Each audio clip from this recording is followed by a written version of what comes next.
Hey there, this is Alexis Knight. Welcome back to the series that I do on this channel called Under the Influence, where we explore how ordinary people can be drawn into extraordinary acts through manipulation and control. Here, this episode of Under the Influence, the dark side of influence, we're going to look at the Ant Hill Kids case. A descent into darkness. This does have to do with a cult. What we're looking at here is, first off, people always assume that, hey, other people get in cults. And the second thing that we love to assume is there's something wrong with these people that get into cults.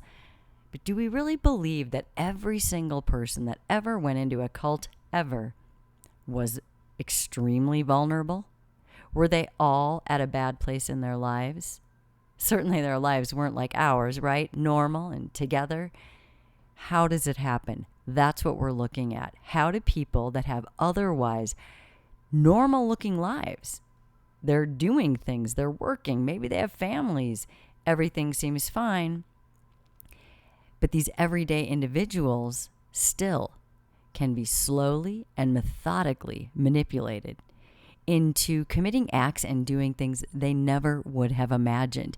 And this phenomenon is extraordinary because while we all like to think it only happens to someone else, we are all equally vulnerable when it comes to if there's the right time and place, if you're in the right mood, if a person looks a certain way, if they catch you at a certain time, you really aren't sure exactly what decisions you're going to make because you might not understand what's going on. This is a story of control and influence and the terrifying power of one man's twisted vision. The story of the Ant Hill Kids begins with Roch Thériault, a man on the surface who seemed like this typical person. He was born in 1947 in Quebec, Canada. Thériault was raised in a relatively normal environment, though he did have a strict Catholic upbringing. By his early 20s, he had drifted away from the church, though, and he began exploring different, various religious ideas, eventually developing a following of his own. Thériault's charisma was undeniable. He was articulate, passionate, and had a natural ability to draw people in. In the late 1970s, he began gathering a small group of followers, people who were drawn to his teachings about spirituality, spiritual purity, and self-sufficiency. These were not people who were inherently vulnerable or seeking to escape their traumatic lives. Many were ordinary individuals who were simply looking for a sense of purpose or community. You know, that never-ending need we all have to belong. We don't like to talk about that very often, but really, we all have it. So let's take a look at this slowly unraveling facade that's going on here. At first, life in Thériault's community seemed idyllic. I mean, all cults, right? When we watch the movies about them, they all seem just so fun and perfect at first. This group, which Thériault named the Ant Hill Kids, settled in a remote area in Quebec, where they would build their own homes, grow their own food, and they lived according to Thériault's teachings. They worked together like a well-oiled machine. Everything was just wonderful for everyone. The sense of camaraderie, the purpose that they all had, everything was strong. But beneath the surface, Thériault's influence was beginning to take a darker turn. He started to impose strict rules and punishments, slowly increasing his control over every aspect of his followers' lives. What started as a seemingly harmless community of like-minded individuals who all wanted the same thing, well, it was becoming something far more sinister. And we all see that pattern from the outside when we're watching the documentaries. We know just about when it's going to happen. But when you're inside, they never seem to see it when you're on the inside, right? When they get to that place where they're sucked in, they can't see it anymore. Thériault used his influence to convince his followers that he was this divine being. He was chosen by God himself to lead them. He manipulated them into believing that their salvation depended on their complete obedience to him. As his control grew, so did the severity of the punishments he inflicted on those who disobeyed or questioned him. And this is where we start to see that terrifying power of influence. Thériault didn't need to use physical force to control his followers. He used psychological manipulation, something that we learn more about year after year, and it can be more dangerous than physical abuse at times.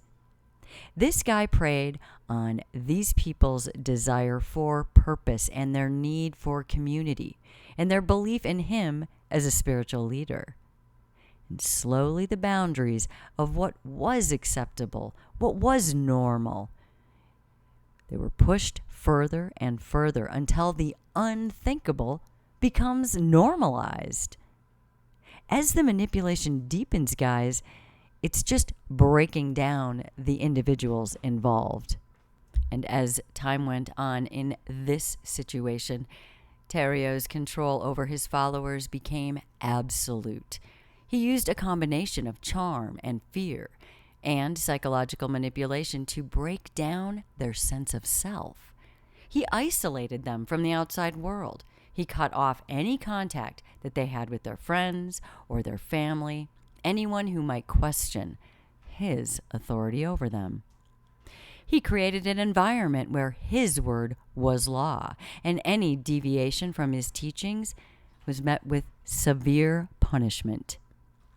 Thériault's methods were insidious. He didn't just control his followers' actions, he controlled their thoughts. He convinced them that any suffering they endured was for their own spiritual growth, and their loyalty to him was a test of their faith. And over time, his followers became completely dependent on him, both emotionally and psychologically. And the key here, guys, is over time.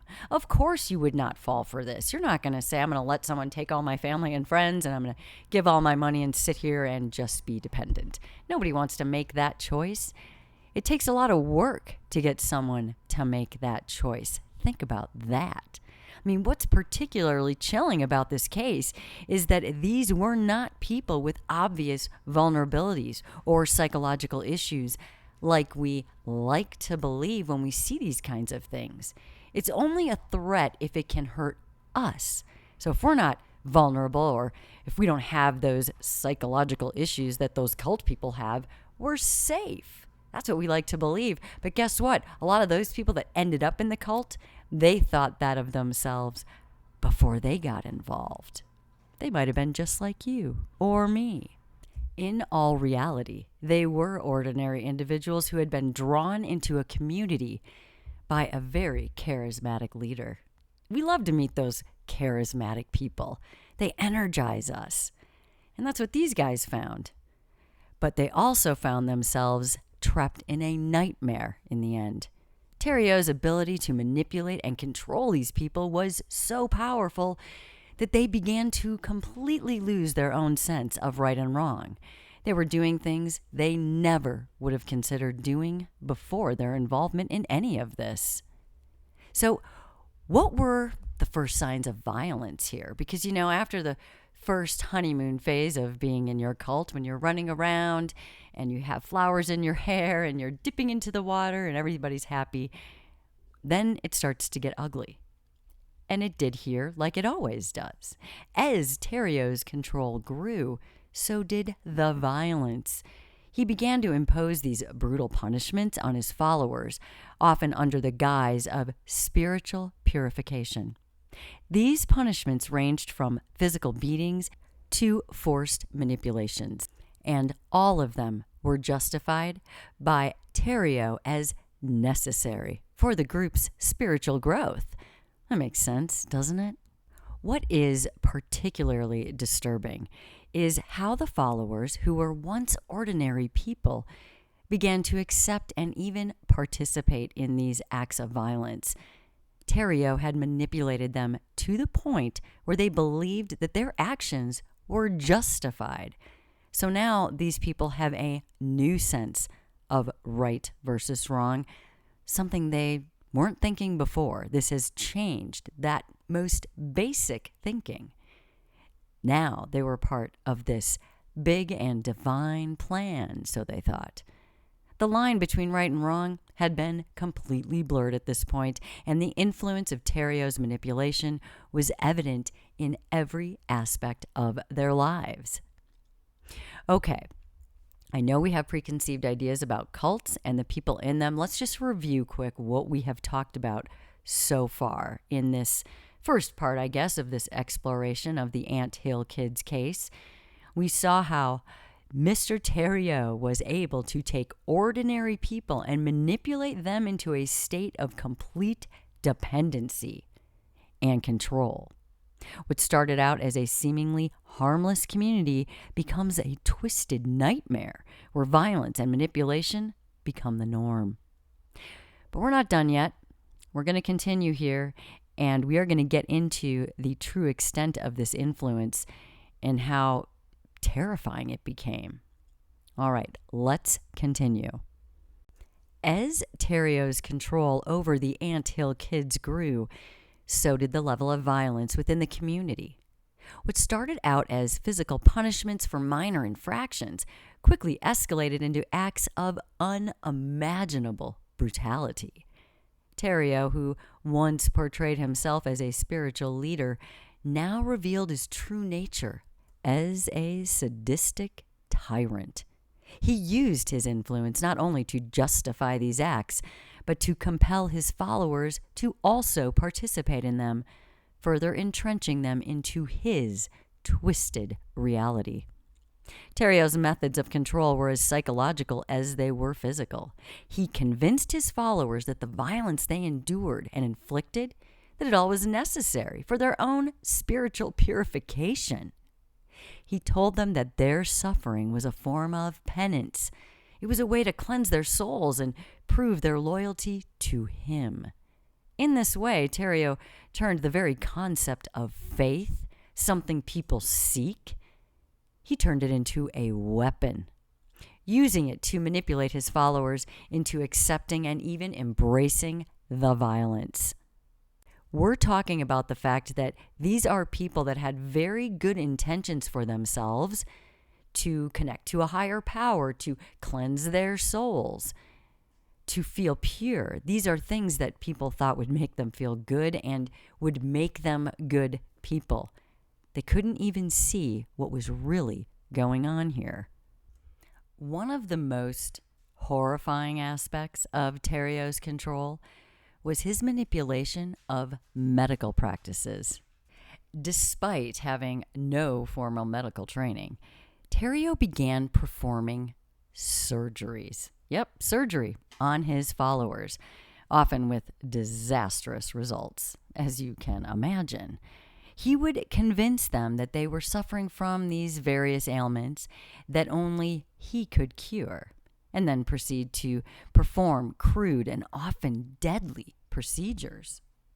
And I'm talking about amputations, castrations, and other forms of complete mutilation, all carried out with primitive tools and no anesthesia.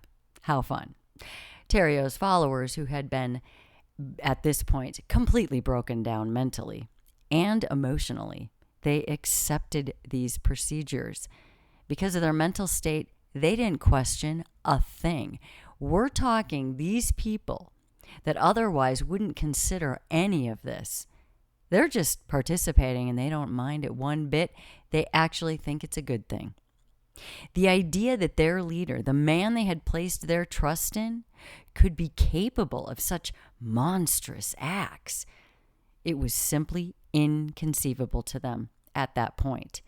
This means he is now completely in control of their brains. Pretty much, right? What is particularly chilling here is how Thériault used these surgeries as another form of control. By performing these procedures, he created an environment where his followers were constantly in this state of fear and dependency. They came to believe that their very survival depended on Thériault's intervention, and that without him, they would simply just die. This level of control goes beyond physical violence, guys. This is psychological domination, and of the most extreme kind. As Thériault's influence would deepen, people would start to see a collapse in their own individual identity. Not that they would recognize it. His followers began to lose their sense of who they were, their individual identity. They no longer saw themselves as someone separate from the group or from Thériault. Instead, they just became extensions of his will. This was a deliberate tactic on Thériault's part. Do not think anything else. By breaking down these people's sense of self, he literally made it impossible for them to resist his control. This is what the true manipulation of someone else does. They no longer questioned his orders. No matter how bizarre or how violent things became, they simply obeyed. Thériault's control over his followers was so complete that they began to see him as infallible, as a godlike figure whose actions, no matter how horrific, were beyond reproach. This blind obedience was reinforced by the isolation of the community. Cut off from the outside world, the followers had no point of reference, no way to gauge just how far from normal their lives had become. In their minds, the reality that Thériault had constructed was now the only reality. There was nothing else. And this loss of individual identity, it was compounded by the rituals and the practices that Thériault imposed. He kept them in it all the time. He would conduct bizarre ceremonies where he would proclaim his divine authority, often in the midst of administering brutal punishments or the surgeries. These rituals served to reinforce his control. They were perfect for this guy. They were there to remind his followers that they were a part of something greater than themselves. Something that required, of course, absolute loyalty and obedience. What happens then when someone gets to that level? You have this group of people that no longer can think to themselves. Well, let's take a look at this. The followers' descent into madness. As Thériault's influence reached its peak, the community descended into a state of collective madness. The followers, who had once been these ordinary people, each one of them had their own hopes and dreams, guys. They had their own identities, but they were now unrecognizable. And isn't it that way when we look at them also? When you look at a group of people that joined a cult, and there's so many, they self-destruct themselves, they do these odd things, give up everything. We kind of see everyone in the cult as one thing too, right? We don't see them as individuals with their own thoughts and ideas and identities. We see them as cult followers. Just one thing.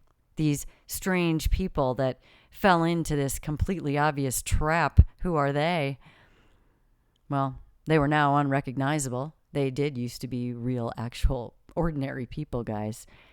But now they had become willing participants in this violence, carrying out Thériault's orders with a zeal that bordered on fanaticism.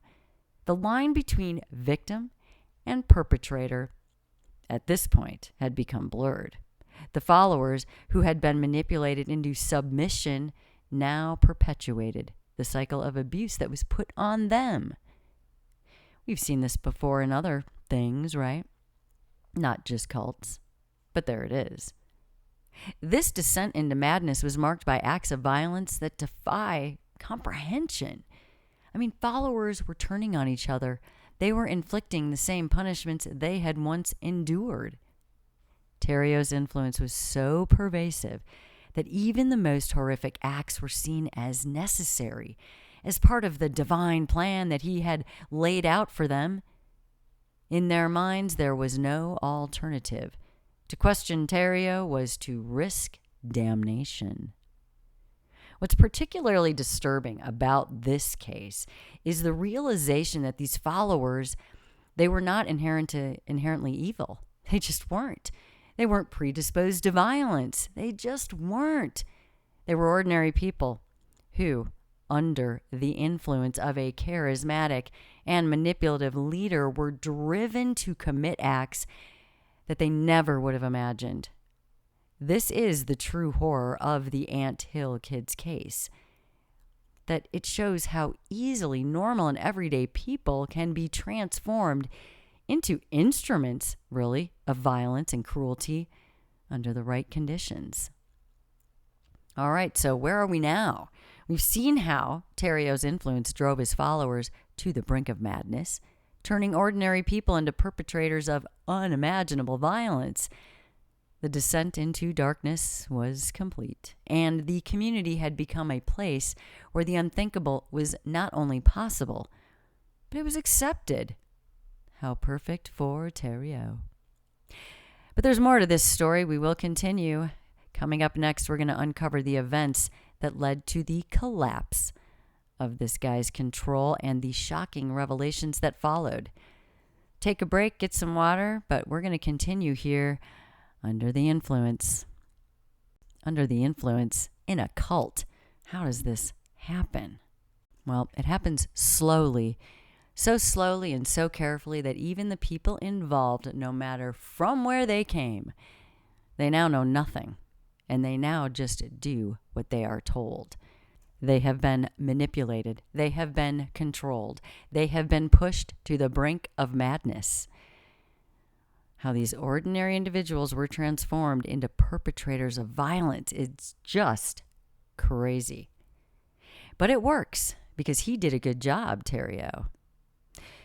But let's get into what happens next, right? All these cult stories sort of have a beat to them. After the honeymoon phase is over and you're all sucked in, you've given up all your support, all your friends and family. You've given up all your money, all your material possessions, and now you're living in the middle of a field somewhere. You've got those flowers in your hair, your little outfit. You're building a garden, I don't know. And then other things start to happen. You're getting under the control of someone else. You have no idea. You even start hurting your new friends, but that's okay. What happens next? Well, the breakdown. And everyone wants to know what happens there, right? Because it comes in so many different ways. All right. Well, by the late 1980s in this situation, the Ant Hill Kids community, it was a shadow of its former self. Of course it was, right? We know this about cults. Thériault's brutal regime had taken its toll, and the once cohesive group was beginning to fracture. While many of the followers remained under his control, some were starting to question the reality that Thériault had constructed. And this is always refreshing to see when someone can break out of this trance and kind of get back to who they are and go, wait a minute, what is this? You know, how that happens, we should look into that, right? The first real crack here in Thériault's control came from one of his followers, Gabriel Lavelle. He managed to escape from the compound, actually. Gabriel had endured unimaginable abuse here in this cult, including mutilation and torture. But somehow she finds the strength to flee. Her escape was a turning point in this whole story, and it brought the horrors of the Ant Hill Kids to the attention of the outside world. And that's when things always end up being a problem. No one can know. Gabrielle's testimony was the first solid evidence that something was seriously wrong within the Ant Hill Kids community. She bravely recounted the atrocities she had witnessed and endured. She provided authorities with information they needed to help them take action. This escape was the catalyst for the eventual dismantling of Thériault's control, but it was also a stark reminder of how deep this influence had gone. With Gabrielle's escape and testimony, the authorities finally had the evidence they needed to intervene.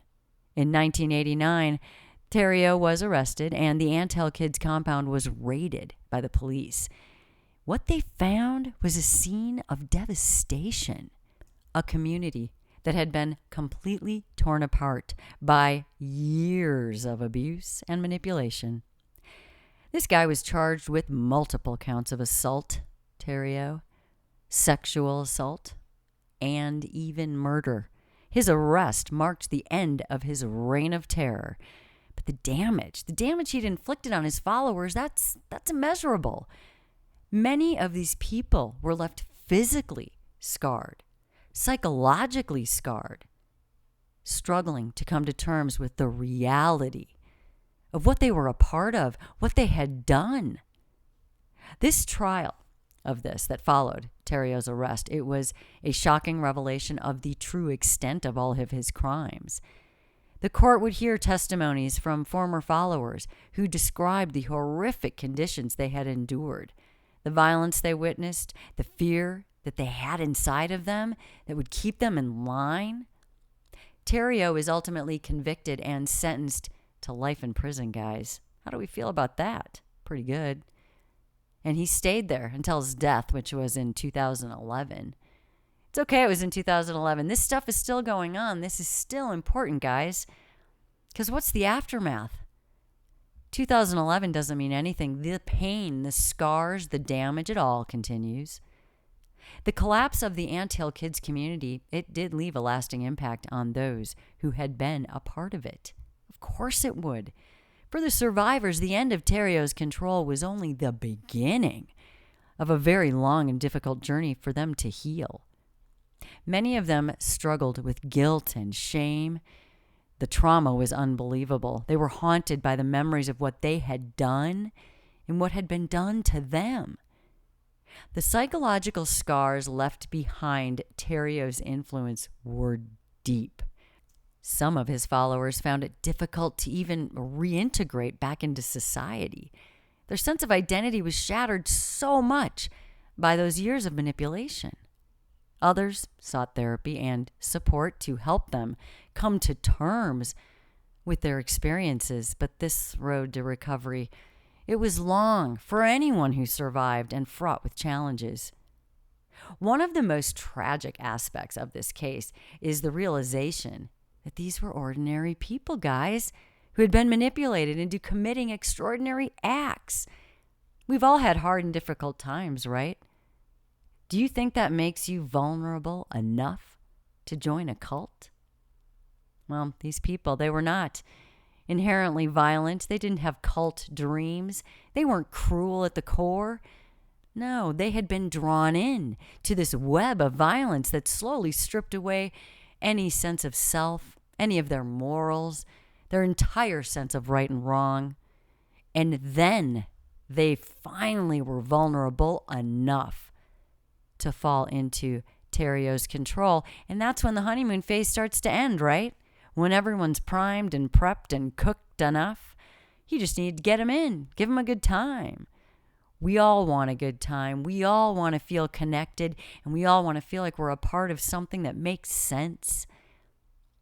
This case, the Anthill Kids case, it serves as a powerful reminder about this, about how easily the human mind can be manipulated, no matter who you are. And then these consequences of this manipulation, they can affect someone for the rest of their lives.